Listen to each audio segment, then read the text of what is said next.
हमारा जहां, सच का जहां।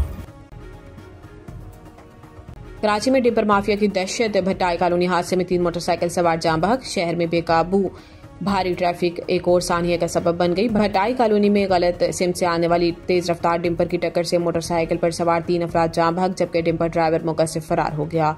जाँ बहक होने वाले अफराद चंद रोज कबल ही अपने गांव से कराची आए थे। हादसे के बाद DIG उस्मान गनी की कयादत में इंतजामिया ने सूरत हाल संभाली, जिसमें vice chairman cantonment board Shaukat सवाती और इलाका मुअज्जिजीन ने भी मामलात के हल में किरदार अदा किया। SP असलम जोया और SHO जमान टाउन अतीकुर रहमान ने वाक़े को सियासत की नजर होने से बचा लिया और मुतासरा खानदान की दादरसी की यकीन दहानी कराई। DIG उस्मान गनी ने जाँ बहक अफराद के अहल खाना के लिए फी मैयत 1 लाख रुपए स्पेशल फंड देने का ऐलान किया और मुल्जिमान के खिलाफ मुकदमा दर्ज करके कुरंगी ट्रैफिक सेक्शन ऑफिसर को मुअत्तल कर दिया। SHO अतीकुर रहमान ने जाती हैसियत में जाँ बहक अफराद की मैयतें इनके आबाई गाँव पहुंचाने और तमाम अखराजात उठाने की जिम्मेदारी ली।